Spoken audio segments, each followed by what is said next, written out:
Oh gosh. Tongue sticking. But hey, cats like you. They respect you. They'll come and purr on you and all that good stuff. I like cats. They done made she does have birds. I don't know how she's gonna make this work. I know she got cats. How is it gonna work with the bird? You know what I'm saying? Tell us about it. Without further ado. For people who have been around for a while, you might be seeing the title and thinking, Jaden, aren't you allergic to cats? And to that, I'd say, yes. Kind of. I didn't know that. I'm actually not sure anymore. And for the people who know anything about me, you might see the title and think, Jaden, cats are literally the #1 natural predator to birds. And to that, I also say, yes, that one's 100% proven fact. So let me back up a bit and explain how we got here, because all the cards in the world were stacked against the idea of me getting a cat. Growing up, I was irrefutably and absolutely allergic to cats. My best friend had like 3 of the things, and every time I would hang out or sleep over at her house, I would be a sneezy, watery-eyed, snotty mess. Oh man. No.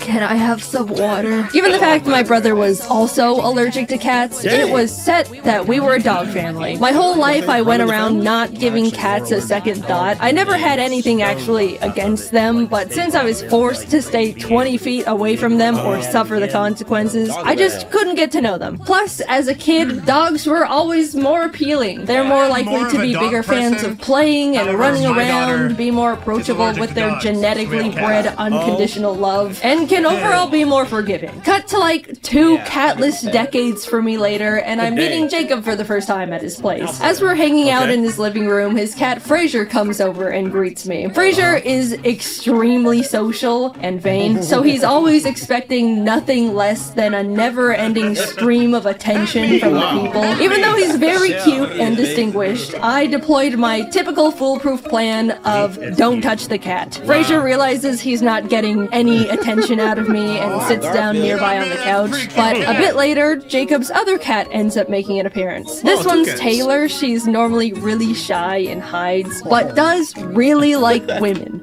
Which I am. Taylor ended up crawling onto me and making herself really comfy in my womanly lap. Jacob, knowing I'm allergic, offered to take her away, but this was actually the first time a cat has ever done something like this to me. I've always been a bit of a cat magnet, if you want to call it that, because I act like they don't exist, which they interpret as me not pushing their boundaries and creating a comfortable environment for them to come up to me on their own terms. But never have I felt like a cat has chosen me like this before. I told Jacob I'm happy to let her stay comfortable on me, and I'll just reap the consequences of my sewing later on. This was my first extremely positive experience with the cat, and I honestly felt really happy and special and wanted to enjoy it. A few hours later, I'm saying my goodbyes, and during the drive back home, I realized I was completely fine. No sneezing, no itchy eyes, straight up nothing. I was so confused and curious. Thus,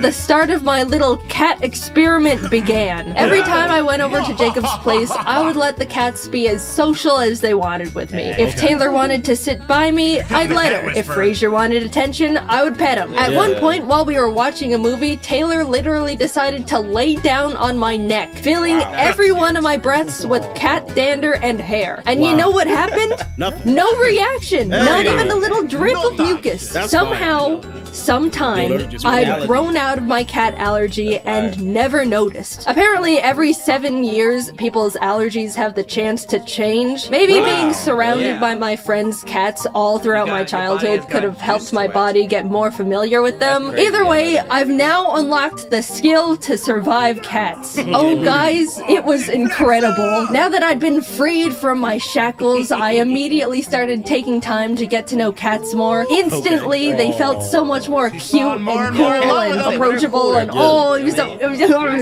really starting to like them more, especially since every time I would hang out at Jacob's place, Taylor would walk over and be around me and purr, and it was amazing to be loved by a cat. So I really like cats now. And after some time, I decided I wanted one too. Jacob and I decided to peruse a local cat rescues website just to see what cats were available. I don't want to get one right away. There's a lot I have going going on, but it doesn't hurt to— oh my god, that one! I want that one so bad, it's so cute. What's its name? Tostada? Tostada, my beloved! We have to send in an application, we have to! Hi, my name's Jane, I love this cat, please let me adopt it, please.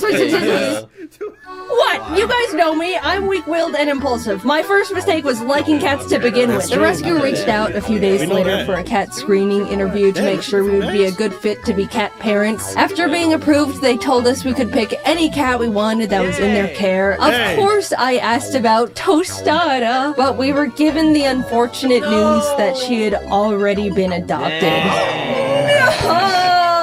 We looked at the other cats available on their website, but unfortunately none of them really stood out to me. The rescue ended up inviting us to a little Meet the Cats event they were hosting where we could see all the cats they had up for adoption in person, which was awesome because that was actually the first time I'd ever actually seen and held a kitten before. It was amazing. But as cute and tiny as they all were, there still wasn't one that called to me. I pried Jacob away from the kittens, headed home, and we started waiting. Every day I would check the rescue's cat list to see if any new ones caught my eye. I didn't even know what I was looking for, but waited for the universe to send me my perfect cat nonetheless. One morning I refreshed the page and saw one new kitten added. A tortie they found in some dumpster named Scrabble, with the biggest eyes and forehead I'd seen in my life. Something about this bizarre little creature called to me. I messaged the rescue about Scrabble and they told me she's available, putting me in touch with Scrabble's foster parents. Every day they sent me new little pictures of kitten Scrabble, and every photo I fell more and more in love with her. She seemed so silly and playful, and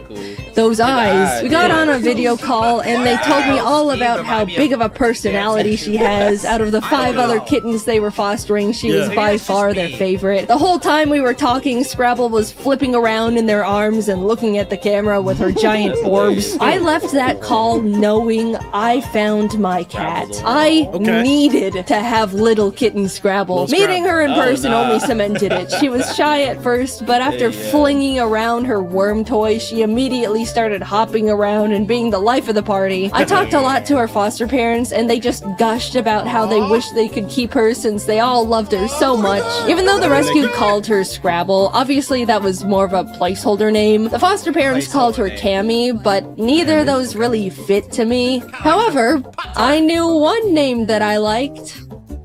Tostada. Yeah, I stole another kitten's name and pasted it on mine. So what? Big deal. Tostada is a great name. My Tostada is way more of a tostada than the other Tostada anyway. Look at her. I would have left with little Tostada in my arms that moment if I could. But unfortunately, Jacob and I were going out of town for 3 million weeks and had to wait to take her home until after we came back. She was all I could think about the entire time. I was shoving Tostada photos in everyone's face every chance I got. The foster parents were sending Tostada updates every day. I was overflowing with yearning for this cat. She was growing and learning about the world without me. Take me home to my child. Literally, the moment Jacob and I landed, we drove straight from the airport to the foster home to pick her up. I could not wait. We arrived home with +1 Tostada. I couldn't believe it. I have a mammal now. And sorry, other mammal owners, but it's the best mammal in the whole wide universe. Jacob and I spent the entire day playing with her, letting her get used to her new surroundings. She was so cute and so tiny. Here's a video of her eating wet food with a big old chomp. As someone who's owned birds for 7 years at that point, it felt so strange to have a pet that was significantly less fragile. And also draws significantly less blood. You mean this thing can't fly up and get hit by the ceiling fan?